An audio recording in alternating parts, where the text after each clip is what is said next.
Hey everybody, it's Uncle John, and we're back at the duck pond on the Old Homestead so that we can read two more chapters from the book, The Mallards and Their Neighbors by Neil Wayne Northey. Now, it was scheduled that Aunt Nikki would be reading these chapters, but she had something come up with some other responsibilities that she had, so she had to hand it over to me. So I'm doing 2 days in a row, and she will come back and she's going to read tomorrow's chapters, and we'll start the pattern from there. So I'm getting to do chapters 11 and 12 for you. So here we go with chapter 11. It's entitled A Night Prowler.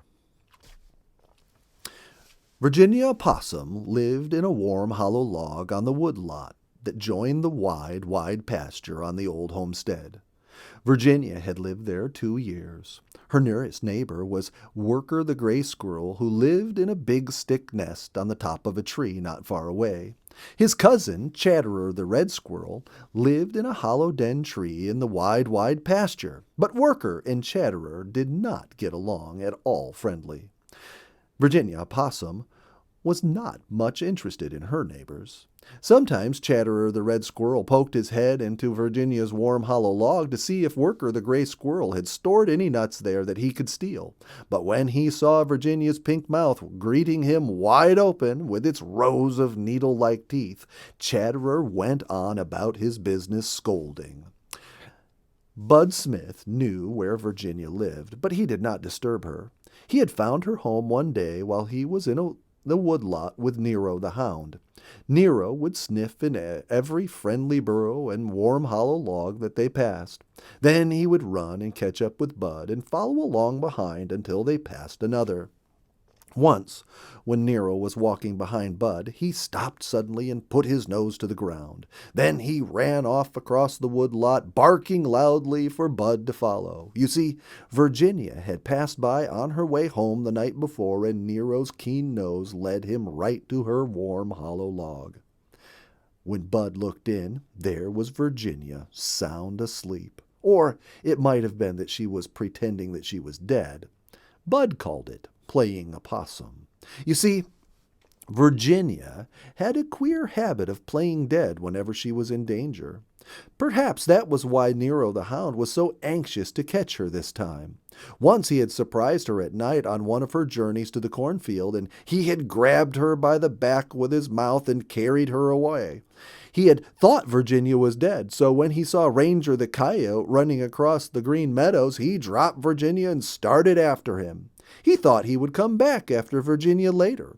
Of course, as soon as Nero was out of sight, Virginia suddenly came back to life and ran away, and when Nero returned, there was no Virginia in sight.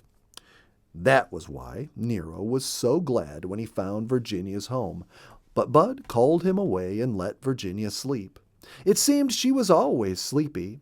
Perhaps it was because she spent most of the night walking through the woodlot in search of soft-shelled nuts and wild berries to eat, or rambling about in the cornfield looking for a roasting ear if it was the right time of year, or hoping to find Tiny the Meadow Mouse. Virginia was not at all particular about what she ate as long as it was something that she could chew. Sometimes she ate insects, and if she could not find anything else, she ate the tender roots of plants that grew in the woodlot. One evening, about dusk, Virginia decided that she would go for a walk over by the duck pond.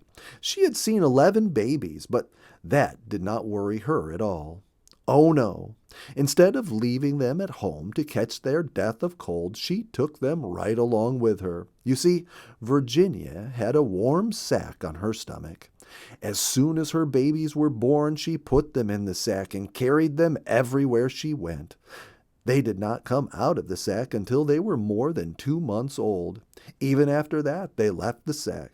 Even after they had left the sack, they did not leave their mother for another month, but clung to her long fur. Sometimes they wrapped their tails around her tail when she held it over her back, and that helped them to hang on. There are other feathered friends and furry friends that have sacks in which they carry things as well. Big Mouth the pelican has a large pouch under his chin in which he can carry many, many fish.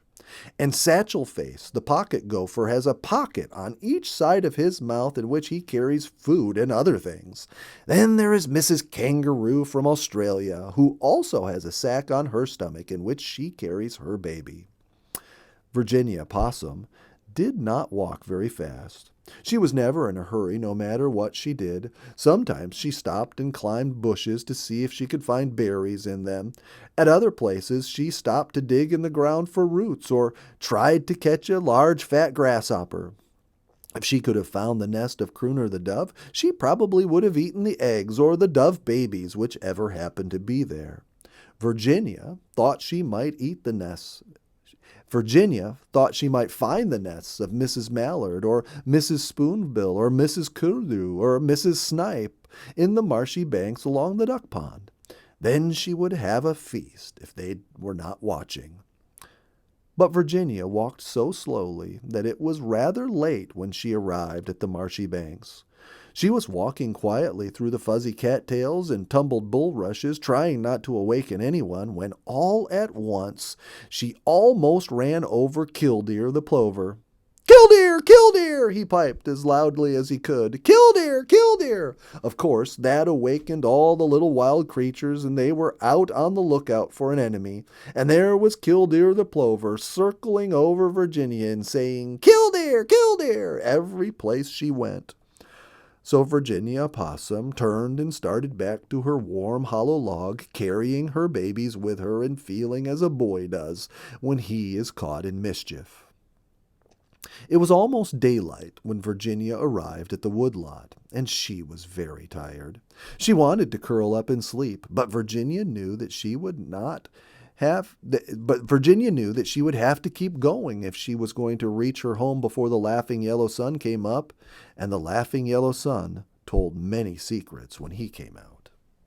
Chapter 12. Big Mouth the Pelican Goes Seining. Big Mouth the Pelican was fishing. He was catching a breakfast for his two babies. This is how he was doing it. He would swim across the duck pond, just barely skimming over the water, and then suddenly he would plunge head first into the water with his mouth wide open. In a few seconds he would come up to the top of the water, and almost always he would be holding a fish in the big pocket under his chin. Of course, Big Mouth always dipped up a mouthful of water, but that did not bother him. He simply waited until the water ran out of the corners of his mouth, and then he would swallow the fish. Big Mouth was a queer-looking bird. He had a very long beak, and under it he carried his big sack. He used his sack for seining, or rather as a dip net. It would easily hold a gallon of water. Usually Big Mouth did not fish alone. As a rule, he lived in a colony with many of his friends, and they fished together. If they were fishing on a small lake, they would spread out in a long line and fly across it, each one beating the water with his wings to scare the fish ahead of them. Then, when they were almost at the other side, they would dive down and with their mouths open and dip up as many fish as they could. When they were through fishing, they would fly back to their nests, and then what a feast the baby pelicans would have. Instead of being a seine, the big pocket under the mouth's chin would become a family dish out of which all the baby pelicans ate. Sometimes they would stick their bills so far down Big Mouth's neck that their heads would be entirely out of sight. But this summer, Big Mouth and Mrs. Pelican had decided to live at the Old Homestead. They built a crude nest of sticks and grass in a secret place near the little river, and in it they had their babies, and they kept Big Mouth busy feeding them, and especially when he had to fish alone. Of course, Mrs. Pelican usually helped Big Mouth feed the babies, and besides, it was easier to catch fish when they were together. Big Mouth was not the only one who had babies to feed. There was Osprey the fish hawk, who had a nest on the side of a high cliff not far from Aquila the golden eagle. Osprey had lived there 5 years, and each year he had added to his nest until it was several feet high. Osprey also had 2 baby birds to feed, and that is how he happened to be at the duck pond at the same time that Big Mouth the pelican was seining. "What a queer way to fish," said Osprey to Big Mouth as they met at the edge of the duck pond. Big Mouth was standing in the water and draining the water from his sack after he came up from a dive. Osprey was sitting on the limb of a tree nearby. "It's a very good way," replied Big Mouth as he swallowed a fish. "I like my way better," said Osprey. Now, although Osprey undoubtedly caught larger fish than Big Mouth caught, yet Big Mouth preferred small ones and more of them. It was just a matter of personal taste. But Osprey was like some folks. They think no way is quite so good as their way of doing a thing. Osprey thought he was quite the best fisherman on the Old Homestead, but there were others who were just as expert in their own way, and who didn't seem to care whether others thought so or not. Longlegs the heron preferred to stalk quietly along shore, or stand on one foot for an hour if necessary, and then spear the fish when they came within reach. Luttra the otter dived right in after them, and then there was Alcyone the kingfisher. Alcyone fished very much like Osprey the fishhawk, except that he usually sat on a high limb until he saw a fish swim beneath him, and then he would plunge in after it. And of course, Alcyon's fish were much smaller than Osprey's because Alcyone was a much smaller bird.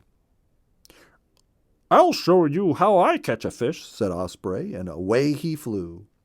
When Osprey had risen high in the water, he stayed in one spot for a time by beating the air with his wings. His sharp eyes watched the water beneath him. Suddenly he folded his wings and shot feet first with the speed of an arrow into the water. When he came up, he was holding a fish that weighed fully a third as much as he did. Osprey squealed with delight as he flew over Big Mouth and started toward his nest with the fish.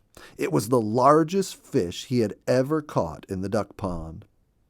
Now, Baldy the eagle was very fond of fish, but he was not much of a fisherman, and so he would wait until he saw Osprey flying toward his nest with a fish, and then he would fly after him and then take it away from him. Osprey had lost many fish that way, and he should have been more careful.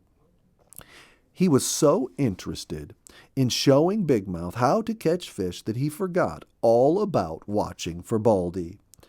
The first that Osprey knew Baldy was near was when he heard a terrible scream. Then it was too late to escape with his heavy fish. He could not fly fast enough.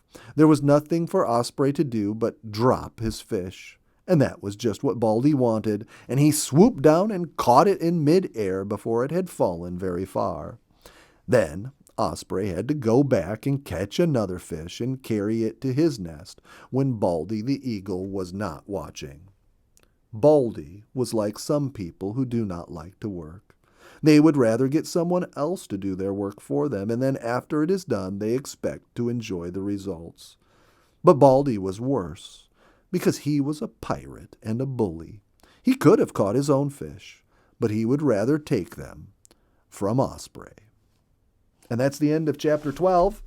Come back tomorrow. Aunt Nikki will be here then, and she will read you chapters 13 and 14. See you then. Bye-bye.